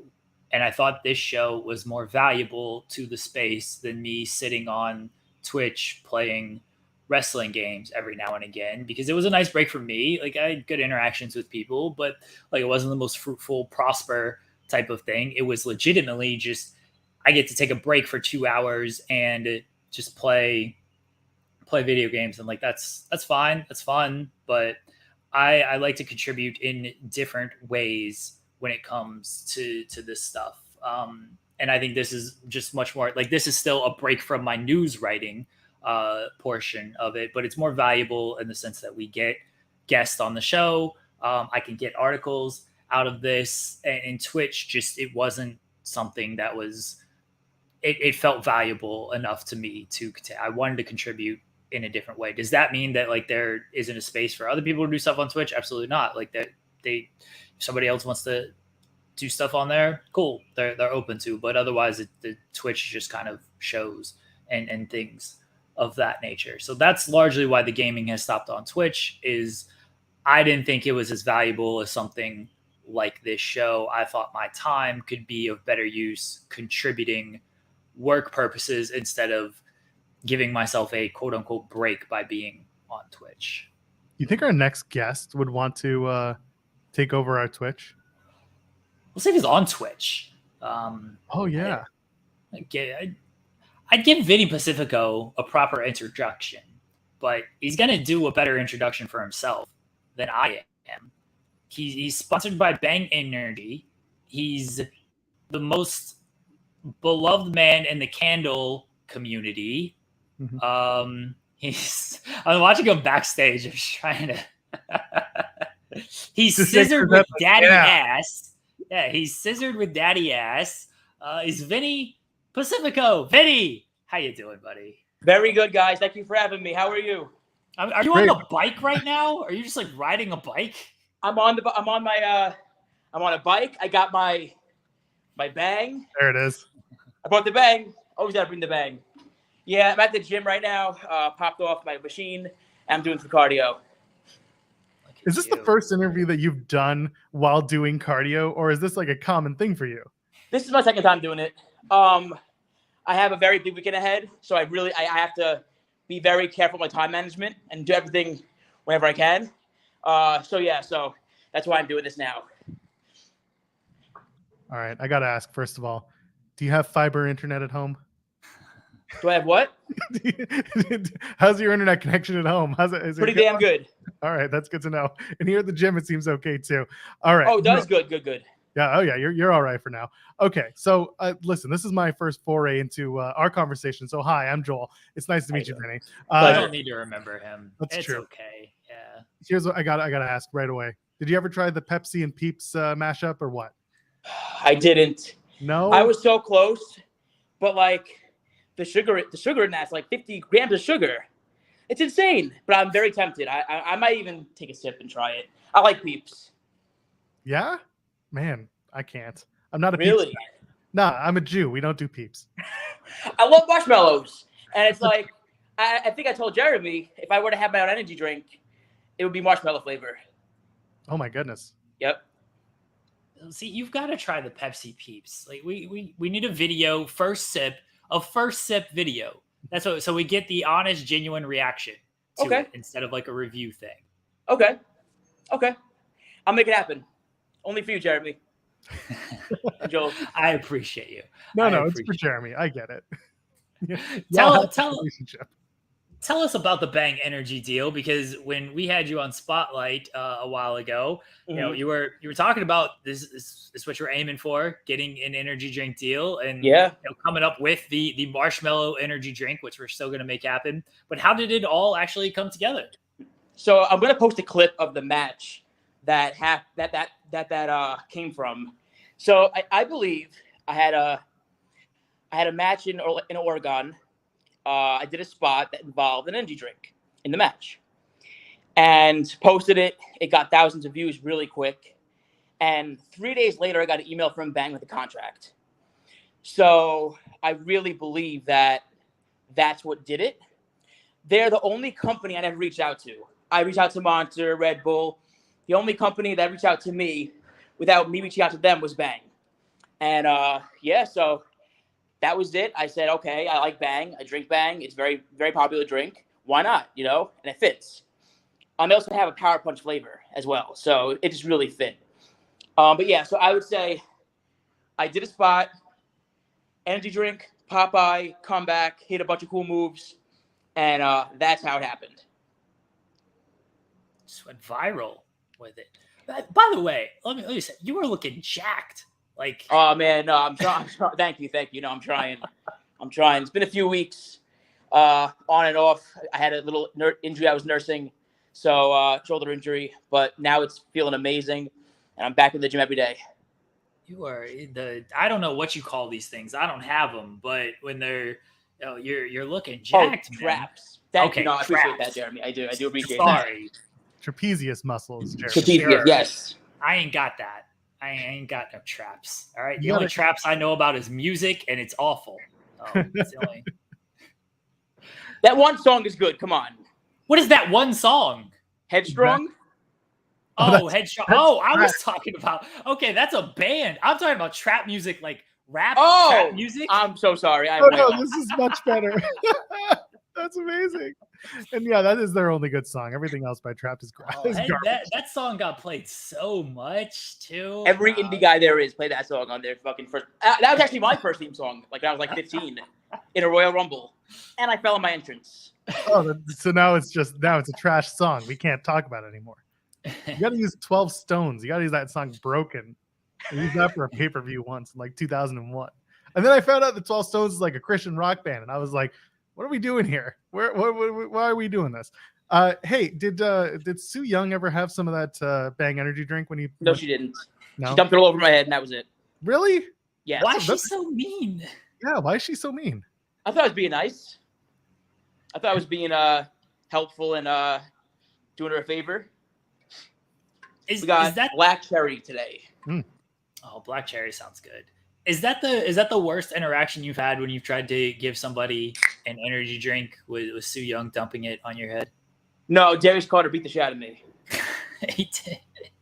Actually, it's pretty bad. Actually, on one of my videos, you could see if you watch it, he choked me against the wall, but he slammed me so hard the wall breaks. You could see me go through the wall. Actually, if you have a chance, go back and watch that. You literally see my whole back go through the wall.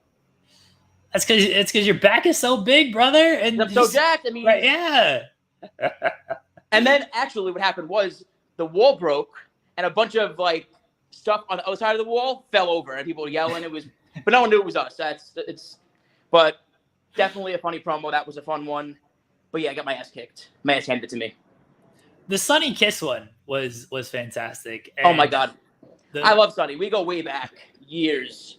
So always love Sunny. The little butt wiggle when you're giving Sunny a hug was great. Everyone commented. Everyone loved that. It was so natural, you know. It's how I greet him. It's how I greet Sunny. So that's usually how I greet him anyway. And yeah. So if you could offer a bang or a drink to any wrestler, who would it be? And do you think they take it, or would they? That I haven't yet. That you haven't yet. That's right. Dream big as you want. John Cena. All right. You think he'd take it, or would he? Wait a second. Okay, go ahead and answer Joel's terrible question. Do you think John Cena would take the energy? Oh, that's the question. Okay, no. Yeah. I was gonna say, do I think John Cena would drink a bang from me? Yeah, maybe. Bryan Danielson, someone I would love to offer a bang. Obviously. Would he drink it? Probably not. Oh, he'd probably throw it on the ground and kick your head in. No, yeah. I'm asking for a lapel lock right after that one. Yeah. Who else would I like to give a bang to? Boogeyman. Boogeyman. Oh, let's go. He's gonna ask if it's worm flavored. That's what I was gonna say. Gummy worm. And I think they have a gummy worm flavor too. So we got it. We did it. I actually did a meet and greet years ago when I was a kid for the Boogeyman. And funny story, makeup on and all. My mom goes, "Oh my God, he's beautiful." I was like, "Whoa."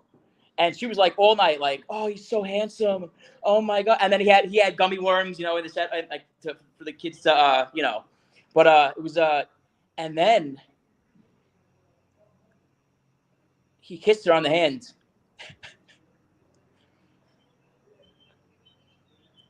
Yeah, that happened. She was flirting with him, and he kissed her on the hand. My God.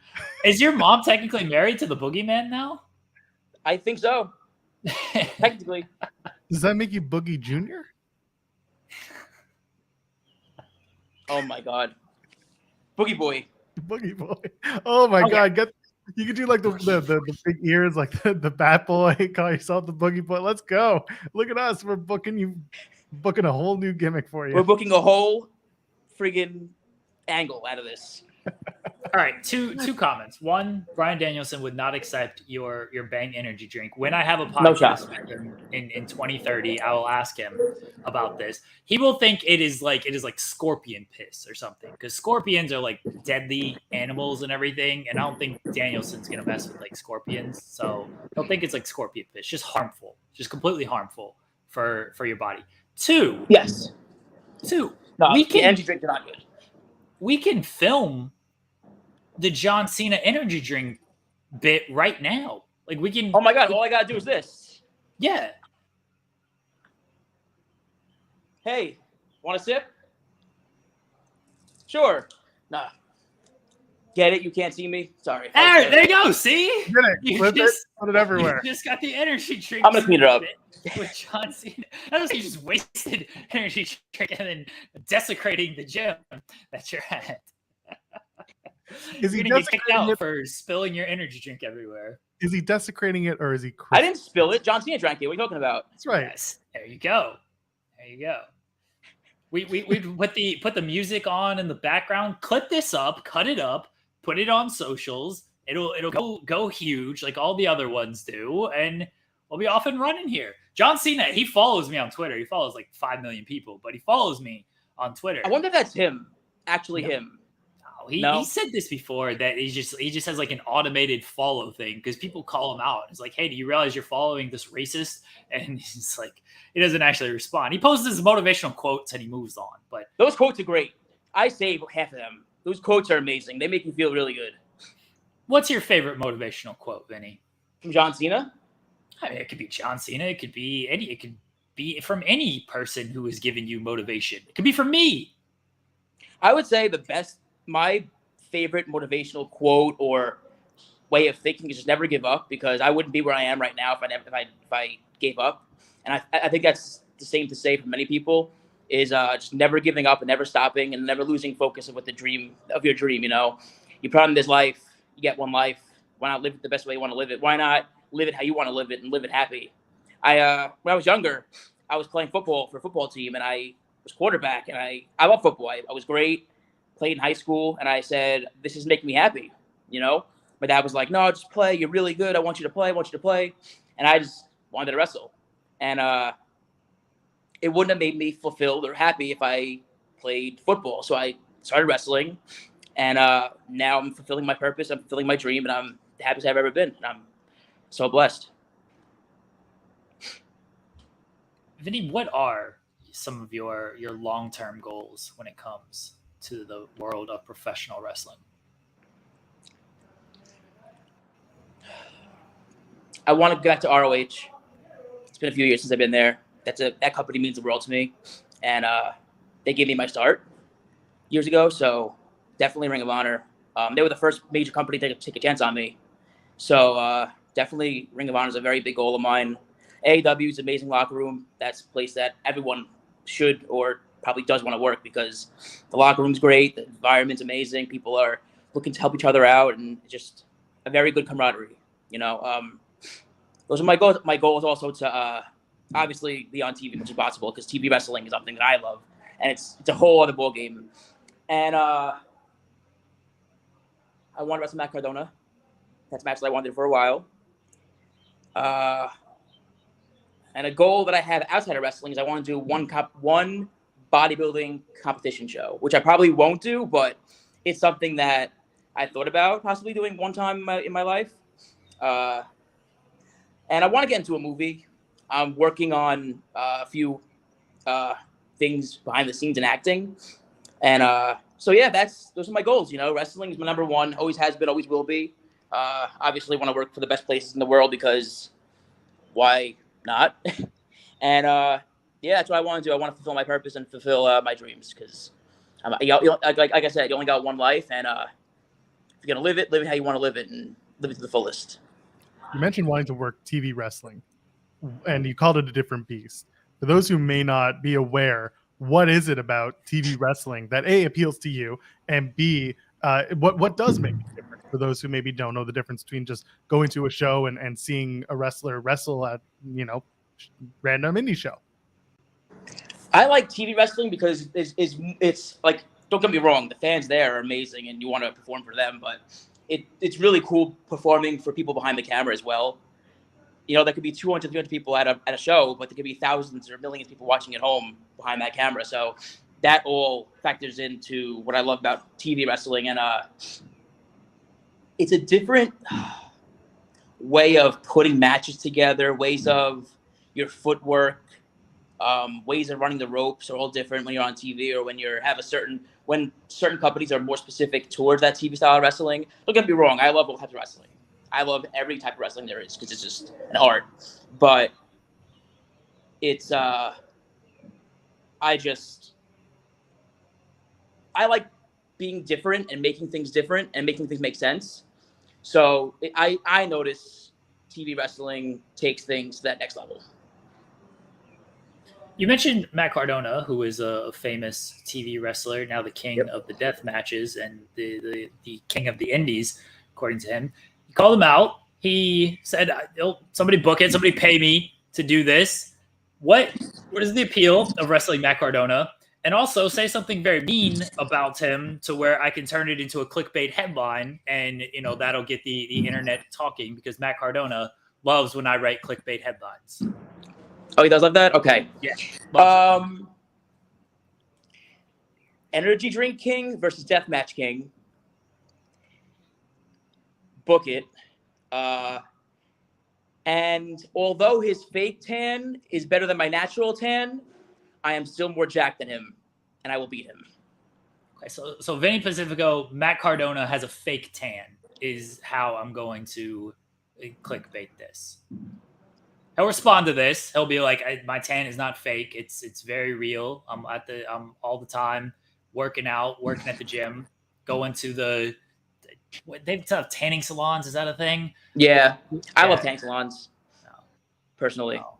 All right. But I'm not doing that right now. I haven't in like a year. It's a process. You got to tan, then you got to go home. You can't take a shower for a couple hours or all night. Sounds awful. This sounds absolutely awful. The stuff just gets on the sheets then. Yeah, it does. I mean, I think after a certain point you can lay in bed, but like you have to wait. I remember when I did it last year, I waited till like 11:30 p.m. and I got it at 2:00. So I waited 9 hours before laying in bed. Jeez. But it pays off. It does look good. Fake tans are good. So I'm gonna give you 3 names. You're gonna tell me who hits the hardest: Shane Taylor, Wardlow, or Parker Boudreaux. Whoa. Yeah. Who hits the hardest? Yeah. You've been in the ring with all these men, among many others. I mean, I know. Powerhouse Hobbs is another one I could toss at you. He's another big boy.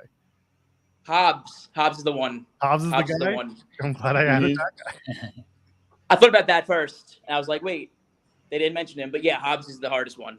He's amazing too, but yeah, very hard hitter. What is it about Hobbs that's gonna put him over for a sec? I'm curious. What is it about Powerhouse Hobbs that makes you so excited about him? Like, what is it? I think he's incredible. He has the look. He has the skill. He's jacked. I think he's awesome. Incredible. And working with him was pretty cool too. Yeah, that was in Seattle. And like my whole thing is, I'm a very big fan of the Northwest scene of wrestling. So getting to wrestle for AEW in the Northwest scene was incredible. It was a dream come true, actually. Jeremy? I was gonna say, can you give more color? That's what they like to use on the financial calls. Give more color on the Matt Cardona stuff, because I got the clickbait headline, but now I need the meat of the article. So what is it about Cardona that appeals to you? Of like, this is a match that I really want. I could say probably like most younger wrestlers were a fan of him growing up. I was. But I also love action figures, Star Wars, Indiana Jones, Universal, Disney. So we have the same interests. And that just appeals to me, And I think he's very smart with how he wrestles and how he portrays himself. So that's something I always gravitate towards. And I think wrestling him would be a very good experience. And I think it'd be awesome. I mean, Matt Cardona, I don't think for a lot of newer fans gets the credit he deserves for vlogs and bits and things like that. That was something that he was doing before. Yeah. Now Incredible. everybody kind of does it. Anyone can learn from him if you really pay attention and watch what he does on social media, what he does in his matches, his promos, how he packages himself. It's a friggin' insane package deal you're getting. You know, when you're wrestling him or when you're booking him or when you're watching him, you know what you're getting. And that's so important when it comes to a wrestler. Marketable. He is so marketable.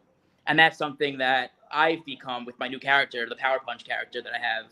Like, I've learned to become marketable, and I've learned to market the drinks, the merchandise, the Power Punch. Like, all that stuff is very, you know, it is what it is. You know what it is. You don't have to explain it as much as, you don't have to explain it. Like, some people have a gimmick where you don't really know what it is when you're seeing it. And I feel like, personally, being able to, the first thing they see outside the curtain is what's really important. So I feel like being that package deal from the minute you entrance to the minute you go back carries a lot of weight. See, Vinny, this is how you do it. You gave me I could easily do. Vinny Pacifico says anybody can learn from Matt Cardona. He knows how to market it himself. That's easy headline.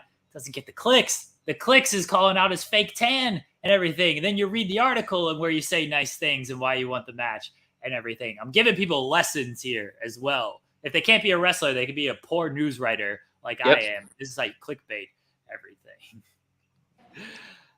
I love it. You guys are genius. You guys are awesome. The way you put things together, and it's never ending. So I see you guys posting at 3 a.m., 4 a.m. So it's like you guys work hard, and I love to see it. I was telling Joel, I was like, I'm up at these hours. Shooting movies, I don't care. I'm listening to interviews at 3 and 4 a.m. Movie shooting, easy work. Vinny, last question, and we'll get you out of here. You got any good new candles lately? Yes, I did. I have a few. I got a Tiki Beach Hawaii coconut, and I bought that one because it smells just like Hawaii when I went 2 years ago. So I wanted that vibe back, like I'm in Hawaii. So I bought that candle.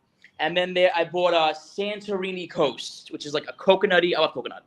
It's a coconutty tropical vibe. I love it. I also have so many more so my fiance is like, don't buy any more because we have like 30 more. But I gotta send you the Harry Potter one. That's gonna be my wedding gift. Please. To you. What flavor is it? Fiance. I think it's just the wife might message me here in a second, but I think it's like some type of just vanilla type of thing. They have more.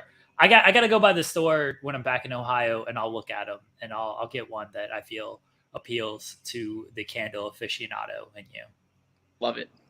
Thank you. Yeah, she said it was vanilla. I'm pretty sure they have more that more flavor. So I'll look. But yes, that's my wedding gift to you. Some Harry Potter candles. Vinny, let everybody know where they can find you at. Vinny Pacifico 1 on Twitter, Vinny Pacifico on Instagram, and Vinny Pacifico on Facebook. Easy enough. There you go. All the links. This interview will be clipped. All the links are down below on there too. Go support Vinny, a great man, one of the best men that I know. Vinny, thank you for your time today. Much appreciated. Good luck with everything. You know, I'll be following everything closely. Everyone go follow him. He's always posted bits with the energy drinks and things like that. And match Thank you very much. He does a great job with his social media, and he's going to kick Matt Cardona's ass here within the next. I am. Let's go. Thanks, Vinny. Guys. Thanks, Vinny. There we go. Vinny Pacifico, everybody. Good dude. Genuinely one of the best dudes I've ever talked to. So love Vinny. Absolutely. You know what though? The only thing I didn't get. You think he's a bath candles guy? Oh, candles in the bath. Oh. Well, we'll get him back on next time and see if he does bath candles. I feel like if you have candles and you're a candle connoisseur, you'd be a bath candles type of person. Yeah. It's very possible. Very possible. He has so many candles. People that watch the Spotlight interview, he just pulling them out one. I don't even know like if he fully burns them. He might just keep them around just for like the smell of like you just go by and you smell them. Like, okay, I need to smell Hawaii right now. Like, all right, let me grab this Hawaiian candle. I need to smell some like oak cinnamon. I don't know what these flavors are. It's like, all right, let me smell this oak cinnamon flavor here. Like, you might just need to smell them. Do you have a favorite smell? Not that I can say on air. I feel like I should ask somebody else that question then. Vinny Pacifico, that was fun. He's good. He's great actually. I look forward to watching more of his work. That was good. I can't say I'm surprised when I saw that he had that match with Powerhouse Hobbs and remembered that he had that match. Was not shocked for him to be like, oh yeah, no, he hits the hardest. But I feel like Shane Taylor would have been a close second. Shane Taylor's chopped our pal Cassidy Haynes. And yes. When Cass had this bright idea to take chops from wrestlers, which every idea Cass has is a bad idea. Just throw that out there right now. Like, it doesn't matter what it is. Cass could legitimately just say, hey, let's go to McDonald's for lunch. And it's just a bad idea. Whatever Cass is pitching, it's not a good idea. So he had the bright idea to take chops from wrestlers, and that ended about as well as you would think that would end. And Shane Taylor was one of them. Shane Taylor might have been the last one because I don't know how you're surviving after that. That's a tough thing to deal with. Getting chopped by Shane Taylor, getting chopped by any wrestler. That can't be a pleasant experience. Van Vliet did it with Breeze and Spears. These people I don't have the chest for it. My chest would get caved in immediately. Yeah, you look like Kofi Kingston. You know, that club foot going on. Yeah. They'd knock me. They'd leave a hole in the ground, just knocking me down off of that. They'd hit me so hard, and I'd just fall backwards like a cartoon. Just disintegrate, honestly. I mean, now I kind of want to see it. When you go to WrestleCade next, If Bryan Danielson wants to chop me, I'll do whatever that man asks me. There it is. Let's do it. Let's make it happen. If you're watching, Bryan Danielson, you got to chop Jeremy Lambert. If you're watching, can you please do this podcast with me so I don't have to do any more podcasts with Joel Pearl? Like that's what we really need to get out of Bryan Danielson. That's the only person I'm allowed to chop. I ain't taking a chop from these other people. They'll actually try to hurt me. Danielson, and he'll probably try to hurt me too. But like, there's an honor in getting one, like the first and only chop. Like Danielson is going to do it. It loses the value of, if somebody else does it first. Like if random indie guy one just chops me, and then Danielson does it, you only lose your chop virginity once, Joel Pearl. If I win and if I lose it, I'm gonna make sure it's good. Gonna make sure it's a professional chopper. Chopping, that's right. Yeah, not losing it to an amateur chopper out here. I feel like you're putting a lot into this losing your chop virginity here. It's a big moment. You don't just give it away willy-nilly. This chest is sacred. All right? Only one person is chopping this chest. What about it's like chop prom is when you're going to give it up, right? No, chop prom? No. We're doing it raw as well, by the way. No protection, no shirt on, no protection. We're going raw, straight skin to skin slapping. Wow. That's how everybody wants to get it done. Yeah. Right? Yeah, it's the best feeling, so I've been told. Yeah. We don't need the protection on there. I'm not a coward. I will go, I want the scar. I want the bruise that I'll have to wear for 9 months and create another human. Nope, you went too far with it. I want that bruise. I don't want the protection to where I'm not going to get the bruise out of there. You gotta go to the doctor because it burns because we didn't use protection. It's red and itchy. The red and itchiness. They'll give you some cream to rub on it. You have about a week. Yeah, Jeremy needs to be wined and dined to get a good chopping. Yeah. No. If it's Danielson, no. I'm gonna try to wine and dine him to get this chopping. Anybody else, yeah, you gotta pay up to chop this chest and try to kill me. Well, Danielson's gonna be at WrestleCade, so we're gonna spend the next however many months trying to make this happen. I'm gonna mention it on every show at some point. Somebody's gonna get annoyed enough to toss this in his direction, and we'll see what we can do. Just your bottom thing, your whatever, where it says Brood Jeremy, just make it Chop Me Brian until it happens. Now I change it every show. That's the reoccurring theme on the show. That's a reoccurring bit. Is I have a new headline for every single show. I changed it in the middle of this show because I was brooding earlier. You feel a little less brooded now? You feel a Vinny little Pacifico came, got some energy. A good raw chopping just gets me going. Definitely brings up the energy. Gets me really worked up when I talk about going in raw. No, that's another show. They do another. That's a different show.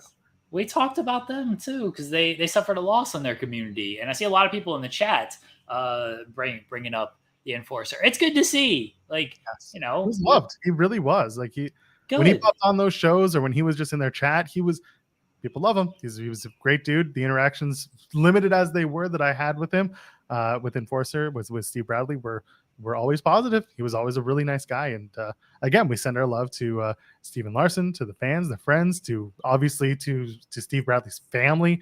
It sucks, man. It just sucks. But he was loved, and clearly our chat is showing that. That's awesome.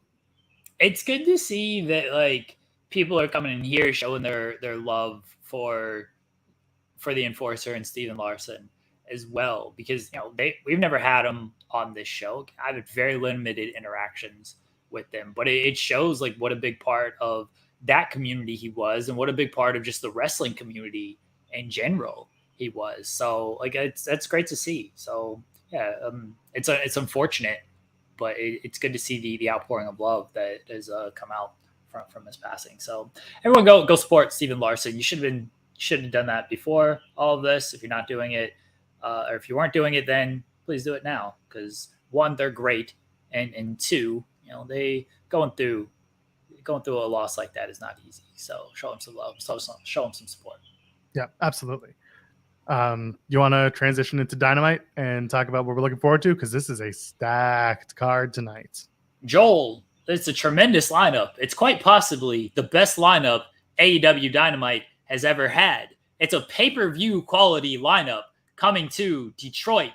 Don't worry about the NBA playoffs where you have Miami and New York, or Los Angeles and Golden State. Do not worry about those two games. What you want to watch is AEW Dynamite tonight, live, 8 p.m. Eastern on TBS. It's going to be headlined by a tremendous, monumental, earth-shattering cage match between maybe the best rivalry in AEW history, when Jon Moxley and Kenny Omega settle their differences one more time inside this steel cage. Jon Moxley and Kenny Omega have had a tremendous feud that started with the first AEW pay-per-view at AEW Double or Nothing, when Jon Moxley shocked the world and appeared and attacked Kenny Omega. And since then, they've battled over the AEW World title. They've battled in an exploding barbed wire death match. They've battled on opposite sides now as the Blackpool Combat Club and the Elite. And now they're going to step inside the steel cage, Jon Moxley and Kenny Omega, to settle the rivalry. But don't forget, Joel Pearl, Orange Cassidy. He's on a tremendous run right now. Quite possibly the best AEW title run of any AEW title in history. They leveled up AEW International Championship. Orange Cassidy is going to defend against Jericho Appreciation Society member and former ROH Pure Champion Daniel Garcia. Can Orange Cassidy, who has wrestled a lot, he's faced tremendous competitors all over the world over these past few months. Can he keep the run going against Daniel Garcia? That's not the only title match on AEW Dynamite tonight, 8 p.m. Eastern, TBS. Also, defending the championship, the House of Black, Malachi Black, Brody King, Buddy Matthews, in a house rules match. This is an open challenge house rules match, Joel Pearl. We have the best friends, Trent Beretta, Chucky T, one of the most decorated tag teams in all of wrestling, AEW Originals.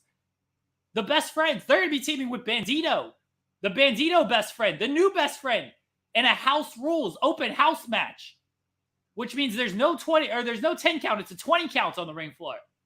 Relaxed DQs. They stepped through the door. They went through the open house door, not the forbidden door. That's a different door. They went through the open house door. AEW Trios Championships, a tremendous match. This is going to be a barn burner match right here. That's not all, Joel Pearl. Hand out. That's not all, Joel Pearl. We have a double Jeopardy match. The ROH World Champion, Claudio Castagnoli, he's going to be taking on Ray Phoenix, one half of the ROH Tag Team Champions, in a tremendous tag team with his brother Pentagon of the Lucha Bros. If Claudio wins, he will earn a shot at the ROH Tag Team titles. If Phoenix wins, he will earn a shot at the ROH Championship. It's a double Jeopardy match, Joel Pearl. Not single Jeopardy, not final Jeopardy. This is double Jeopardy right here. What is double Jeopardy? Is that what you're going to ask, Joel Pearl? I just explained it to you. You don't need to ask that question. Also, Joel Pearl, no holds barred. Anna JAS taking on Julia Hart. These two were former great friends, now bitter enemies. What has changed between them? They're going to settle it in the ring in a no holds barred matchup. That's not all, everybody. When I tell you this is a big lineup, a tremendous lineup, one of the best lineups we've ever had on AEW Dynamite, I'm not lying to you, because FTR, they have been challenged by Jay Lethal and Jeff Jarrett. They will speak tonight on AEW Dynamite. Will they accept the challenge of Jeff Jarrett and Jay Lethal? Whose side is Mark Briscoe on? Plus, Chris Jericho is going to take action because he cannot be in the same building as Adam Cole after the unprovoked attack that we saw last week. What kind of action will Chris Jericho take? Also, Christian Cage, what does he have to say? We'll find out. He'll speak tonight. AEW Dynamite, TBS, 8 p.m. Eastern. Thank you for supporting AEW, all the great fans around the world. Justified, this is awesome chant. 60,000 tickets to Wembley Stadium. No, that's a different show. I'm only plugging Dynamite. Okay, yeah, we'll talk about Dynamite. Okay. Live on TBS, right after Big Bang Theory, after you see Sheldon and that other person, Penny, make jokes and figure out Paragiathum theorem. Watch AEW Dynamite on TBS. You think that's how they pronounce it? I don't know. Pythagorean theorem, maybe. Is that? I don't know. Yeah, that's how it is. So let's start from the top here. When can we get Aubrey Edwards on the show to talk about literally nothing but AEW Unrestricted and the amount of like insanity that show causes? We get Does Aubrey it? We can talk about her about that in heels. I want to talk to Aubrey Edwards. Is what I'm getting at. She seems great. Number 2, Double Jeopardy. So I admittedly hadn't watched all of Rampage yet. Thought Double Jeopardy was a 2 out of 3 falls match. Well, you're wrong. Apparently so. Could have sworn that's what we were doing, but apparently, I just explained it to you. I know you did. I know. Joel? I was trying to make a point that it felt like the other one. And then number 3, hey, a 20 count and relaxed DQ feels a little New Japanish to me. We think maybe this is the start leading into House of Black defending the trios titles against maybe the never openweight 6-man tag champions, whoever the hell they are. Well, they got to get those belts. They got to get those belts off of Okada, Tanahashi, and Ishii because that's a hell of a match, Jeremy. Yeah, no offense to House of Black, they ain't taking Okada, Tanahashi, Ishii. Okay, Ishii, you can pin him. Yeah, Okada, Tanahashi doesn't feel like they're being used in a trios match against House of Black for Forbidden Door. Sorry, that just don't seem like the best use of Okada and Tanahashi for Forbidden Door. I mean, it really depends on how much they want to push House of Black as an entity. And I get it. Listen, I don't disagree with you. Also, do you think, not Okada, but do you think Tanahashi can do a singles match? Do you think he wants to? I mean, I think you can do a Tana and Okada tag team match. I think you can maybe do them against the Young Bucks. no, do them against the Acclaim. Let's go. I mean, that would actually be great. Let's do it. If they see Acclaim, I'm all for that. I think you can do a tag team match though too, because it does seem like Tana's enjoying tagging with Okada. I don't think their trios match against House of Black. I don't know about that. We'll see. That's just kind of the first thing I thought of. Not necessarily a never open weight 6-man tag match, but House of Black doing something with the open house concept. I feel like that's a little Forbidden Door. Like I feel like it's going to lead to something in June at Forbidden Door. Assuming House of Black still has those trios titles, which, I mean, I don't see anyone else stepping up right now. Do you? No, I mean that's why they're doing this open house thing. It's like, hey, Best Friends and Bandito, sure, they're a team now. Let's go with them and just putting together teams, because it seems like there's Billy Gunn and the Acclaimed won that Battle Royal thing. Like they should probably get a title shot off of that. Presumably on Rampage. Yeah, we'll see. Who knows? I mean, Moxley and Omega is the big thing here. Like Moxley and Omega is, I'm pumped for that match. Those are two of the top guys in AEW. That's, like I said, that's a rivalry that started at the first AEW pay-per-view. Their last singles match was the infamous barbed wire match, which was a very good match, but everyone knows the lasting impression of that match, and that's what everyone remembers. So I think they're gonna go out there and they're gonna make sure people remember this match and not that barbed wire match of like, okay, that was what everyone is our lasting memory of us two. Now we got something to prove of like, nah, this is what you got to remember from this feud. So there's going to be blood. I mean, it's a Jon Moxley match. There's going to be blood. I think that's going to be a hellacious match. I'm really looking forward to that. What do you think Don's going to do? Don Callis. Probably throw play a role off the top of the cage. Really? Okay, let's go. I don't know if he can take that bump. People Washington has pitched it yet? Yeah. I don't know if he can take that bump, but I'm sure Don will get involved, maybe a little bit. But I think AEW likes to adhere to this. Hey, let's not do 5 million run-ins in a cage match, because that's the point of the cage, is keep everybody out. So you might get like brawling on the outside, right? But I think in the ring, it's just going to be Moxley and Omega. I think it's going to be like a clean. They also they don't like doing like escape the cage. They like pinning somebody as well. So somebody's going to have to take a loss on this. I'm very interested in how they're going to book this, and the match will be great. I think Kenny should win, because I think Blackpool wins the war. So I think Elite should win this battle.